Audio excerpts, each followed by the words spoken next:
Welcome you back to the 2011 Little League World Series here in South Williamsport. Standing out in center field from Lamity Stadium from the Williamsport Sun-Gazette, I'm Mitch Rupert. Standing alongside me, the Dr. Chris Massey. And Chris, you know we're getting to the good part of the tournament when you see Brent Musburger show up for ESPN and ABC. Brent Musburger, coincidentally, an alumni of the Big Sky Little League out in Billings, Montana, but maybe only the second most famous alumni. Our friend Jamie Spencer from here in Williamsport area, works for ESPN Radio Williamsport, also an alumni of Big Sky Little League. And that Montana team is somebody we have to talk about now. We were under the assumption for the last couple days that nice little run here, they're probably going to lose to this California team. They come up with a big extra inning win last night against California. Have we just been undervaluing this team the entire tournament? I think so, and I'm one of the biggest people doing that. I said earlier I had a story written about California for today's paper. Wrote it in advance saying they're in the U.S. final. That's how confident I was that they'd win that game. And I thought Montana would lose all three games that they've played. But they're just so fundamentally sound. They don't beat themselves. They don't necessarily wow you with their. I mean, they don't have any superstars, I should say. Although Cole McKenzie's close, but they just don't have any weak spots. When you get good pitching, good defense, you're tough to beat. And they're just a fun team to watch. They're just so sound. They don't beat themselves. And but it's impressive for a team like Montana with all the obstacles they have to overcome in a cold weather state like that. It's pretty remarkable what they're doing. Big factor for Billings, Montana going forward now. They're without Cole McKenzie on the mound for the rest of the tournament. He reached his 85 pitch limit, going to need the required rest. Won't even be able to throw in the world title game if they get to that point on Sunday. How big a factor is that for Billings, Montana? I think it's pretty huge. What hurts them is that Patrick Zimmer, their number 2, who's been great, pitched a great game against Louisiana. They're going to have to throw him Saturday in the U.S. Championship. So now you're down.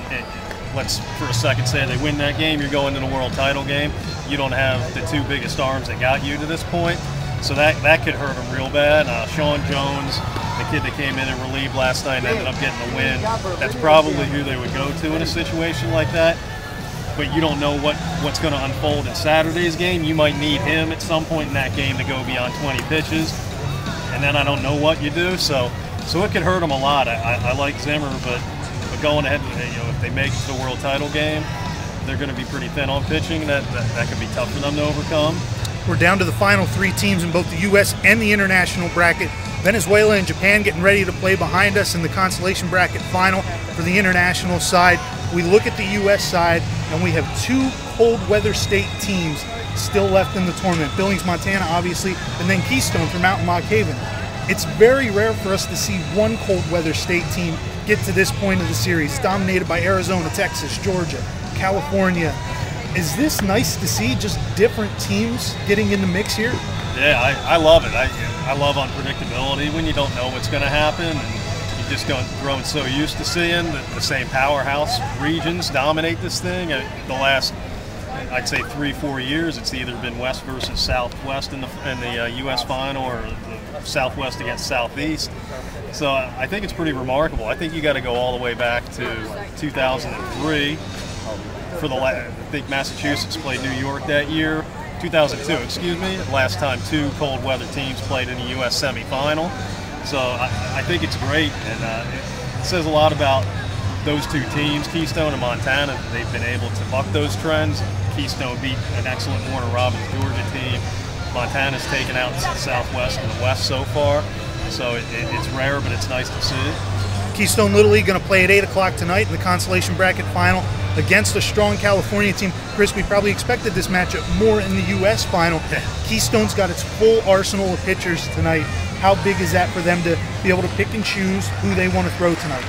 I think it's huge because California, they're down, but they've got Hagen Danner, maybe the top pitcher in the field. Griffin McGlarty, Jake Fromm might have something to say about that, but he's great. So you need to be full strength going into this game. They've got Cole Reeder, they've got Alex Garbrick, they've got Landon Breon. So they're where you want to be going into a game like this against California. Griffin McGlarty, the pitcher from the Great Lakes team in Kentucky, the only team to beat Keystone in this Little League World Series. Maybe as good a pitcher as we've seen in this tournament. Chris just mentioned him. How is facing Hagen Danner tonight similar to the challenge Keystone faced in going up against Griffin McLarty? I think it's a blessing. At the time, I'm sure they didn't think that. Danner throws a little bit harder. He can get it up to around 77, maybe 78, depending on how psyched up he is.